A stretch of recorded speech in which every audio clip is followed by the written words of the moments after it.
រឿងព្រេងដ៏សាហាវដែលទាក់ទងទៅនឹងបង្គន់ជាពិសេសនៅសាលាបឋមសិក្សានៅប្រទេសជប៉ុនអាកាម៉ាន់តូគឺជារឿងព្រេងនៅទីក្រុងដែលទាក់ទងជាមួយនឹងបង្គន់ជាពិសេសនៅសាលាបឋមសិក្សាបាតុភូតនេះត្រូវបានគេស្គាល់ទូទាំងប្រទេសជប៉ុនដោយមានការប្រែប្រួលរាប់មិនអស់ទៅលើប្រធានបទតែមួយវាបានកើតឡើងនៅក្នុងបន្ទប់ទឹកមួយនៅក្នុងសាលាជាបន្ទប់ទឹកដែលមានវ័យចំណាស់បន្ទប់ដែលមិនសូវប្រើជាញឹកញាប់នៅក្នុងបន្ទប់ទឹកនោះមានបង្គន់អង្គុយដែលមានរចនាបថចាស់ៗជារឿយៗបង្គន់ទី4គឺជាបង្គន់ដែលត្រូវបណ្ដាសាព្រោះលេខ4ត្រូវជាប់ពាក់ព័ន្ធនឹងការស្លាប់ថ្ងៃមួយគណៈពេលដែលរៀនពេលល្ងាចសិស្សម្នាក់ស្រាប់តែត្រូវការប្រើបង្គន់ជាបន្ទាន់បង្គន់ដែលនៅជិតដែលអាចប្រើប្រាស់បានគឺជាកន្លែងដែលសិស្សទាំងអស់ត្រូវបានជៀសវាងមិនចូលជាដាច់ខាតគឺវាមានសភាពចាស់និងមិនសូវមានអនាម័យល្អហើយជាពិសេសនោះគឺពាក្យចចាមអារាមនិយាយថាមានខ្មោចលងទៀតផងប៉ុន្តែដោយគ្មានពេលដើម្បីស្វែងរកបង្គន់ផ្សេងទៀតនោះសិស្សម្នាក់នោះក៏បានចូលទៅនៅពេលដែលគាត់រួចរាល់ហើយក៏ឈោងទៅយកក្រដាសបង្គន់តែនៅក្នុងនោះมันមានក្រដាសសំបីតែមួយសន្លឹកបន្ទាប់មកក៏មានឮសំឡេងចម្លែកមួយសួរថាតើអ្នកចង់បានក្រដាសក្រហមឬក៏ក្រដាសខៀវសិស្សបានឆ្លើយថាក្រដាសក្រហមហើយមួយសន្ទុះក្រោយមកសិស្សម្នាក់នោះក៏ត្រូវបានចាក់សម្លាប់យ៉ាងសាហាវឈាមហូរគ្រប់ទីកន្លែងត្រាំខ្លួនក្នុងថ្លុកឈាមនិងធ្វើឲ្យមើលទៅហាក់បីដូចជាសិស្សម្នាក់នោះកំពុងតែពាក់អាវក្រហមភ្លឺមួយសន្ទុះក្រោយមកមានសិស្សម្នាក់ទៀតក៏ត្រូវការចូលបន្ទប់ទឹកដូចគ្នាតែគេដឹងពីពាក្យចចាមអារាមថាសិស្សម្នាក់បានស្លាប់នៅក្នុងបន្ទប់ទឹកគាត់ច្បាស់ណាស់សំឡេងមួយនឹងសួរគាត់ថាក្រដាសក្រហមឬក៏ខៀវដោយនឹកដល់រឿងព្រេងនិទាននោះសិស្សម្នាក់នោះក៏និយាយថាក្រដាសខៀវបន្ទាប់មកឈាមរបស់សិស្សទាំងអស់ត្រូវបានបឺតចេញពីខ្លួនរបស់ពួកគេធ្វើឲ្យពួកគេស្លាប់នឹងមុខពណ៌ខៀវនៅលើឥដ្ឋក្រដាសក្រហមគឺច្បាស់ណាស់គឺត្រូវបានចាក់ឈាមស្រោចពេញខ្លួនដូច្នេះក៏សម្រេចចិត្តថាមិនចូលបន្ទប់ទឹកនោះមានការប្រែប្រួលជាច្រើននៃរឿងព្រេងនេះដែលទស្សនៈមួយគឺខុសគ្នាតែអត្តសញ្ញាណពិតរបស់អាកាម៉ាន់តូគឺជាផ្នែកមួយនៃរឿងនេះពេលខ្លះគេនិយាយថាមនុស្សត្រូវបានលាក់ខ្លួននៅក្នុងបន្ទប់ទឹកក្បែរនោះគឺជាឃាតករក្នុងរឿងជាច្រើន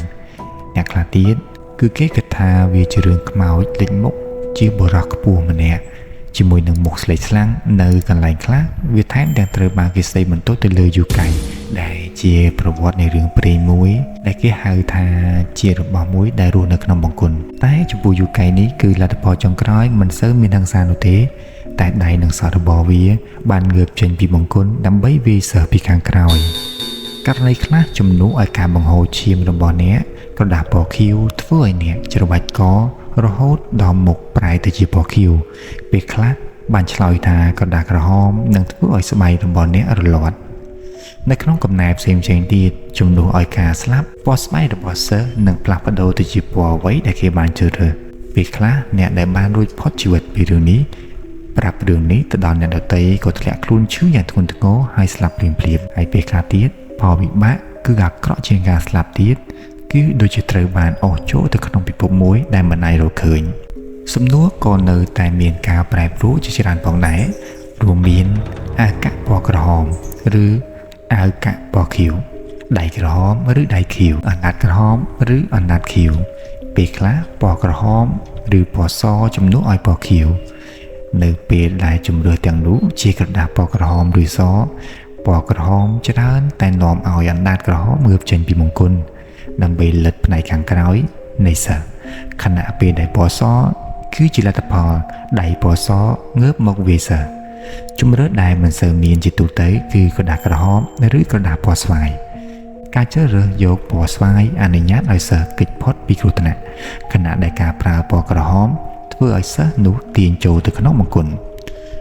ដោយទៅនឹងរឿងព្រេងនៅទីក្រុងជាច្រើនដែរជាធម្មតាមិនមានការរត់គេចពីជោគវាសនាដ៏អាក្រក់របស់អ្នកទេសិស្សខ្លះឆ្លាតដែលយកក្រដាសបង្គន់បន្ថែមមកជាមួយបានរកឃើញថាវាបាត់មុនពេលដែលពួកគេយកទៅប្រើទៀតហើយនៅតែយល់ថាខ្លួនឯងត្រូវតែឆ្លើយទៅកាន់អាកាម៉ាន់តូមនុស្សដែលជ្រើសរើសពណ៌ផ្សេងពីពណ៌ដែលផ្ដល់ឲ្យក្តីសង្ឃឹមបំភាន់វិញ្ញាណត្រូវបានជួបនឹងការស្លាប់ដ៏គួរឲ្យរន្ធត់ដូចគ្នា កំណែទូទៅមួយមានសិស្សនិយាយថាក្រដាសពណ៌លឿងហើយលទ្ធផលគឺមុខរបស់ពួកគេទៅរុញចុះទៅក្នុងបន្ទប់ទឹកដល់កខ្វក់ហើយសង្កត់រហូតដល់លង់ទឹកករណីខ្លះសិស្សអាចគេចចេញដោយនិយាយថាខ្ញុំមិនត្រូវការក្រដាសទេដោយមានពេលវេលាគ្រប់គ្រាន់ដើម្បីរត់ចេញពីបន្ទប់ទឹកមុនពេលមានអ្វីកើតឡើងប្រភពដើមនៃរឿងនេះការតាមដានប្រភពដើមនៃរឿងព្រេងនៅទីក្រុងអាចជារឿងពិបាកអាការម៉ាន់តូមានអាយុច្រើនគួរសមដូចជារឿងព្រេងក្នុងទីក្រុងវាត្រូវបានគេកត់ត្រាគឺជាពាក្យចចាមអារាមនៅក្នុងសាលាដ៏ពេញនិយមមួយនៅដើមទសវត្សរ៍ឆ្នាំ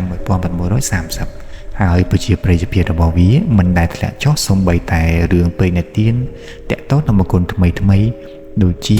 Hanako Sen បានកើតឡើងក៏ដោយការពន្យល់មួយសម្រាប់ប្រភពដើមអាការម៉ាន់តូនឹងបន្តប្រជាប្រិយភាពនៅដដែលវាអាចជាការឆ្លុះបញ្ចាំងពីការថប់បារម្ភដែលមាននៅក្នុងខ្លួនរបស់សិស្សរូបរាងរបស់កាម៉ាន់តូបានផ្លាស់ប្ដូរតាមពេលវេលារួមជាមួយនឹងវចនានុក្រមជប៉ុនសប្តាហ៍ថ្ងៃនេះម៉ាន់តូគឺជាពាក្យជប៉ុនសម្រាប់អាវធំឬមួកហើយដូច្នេះអាការម៉ាន់តូជាធម្មតាត្រូវគេបង្ហាញដោយពាក់អាវក្រណាត់ពណ៌ក្រហមវែងទោះជាយ៉ាងណាក៏ដោយនៅទសវត្សរ៍ឆ្នាំ1930នៅពេលដែលរឿងព្រេងនៅទីក្រុងនេះបានកើតមកម៉ាន់តូបានសំដៅទៅលើអាវគីម៉ូណូដែលខ្លីជាងនិងគ្មានដៃអាវជាលទ្ធផលមនុស្សចំនួនផ្សេងៗគ្នាមានការចាប់អារម្មណ៍ខុសៗគ្នាចំពោះអ្វីដែលអាការម៉ាន់តូមើលទៅតែអ្នកគិតថាវាជាអ្វីឲ្យប្រកបនេះគឺជារឿងព្រេងរបស់ជប៉ុនពិចារណាទាំងអស់គ្នាបើបងប្អូនសន្និដ្ឋានថាវាជាអ្វីខមមិនខាងក្រោមទាំងអស់គ្នា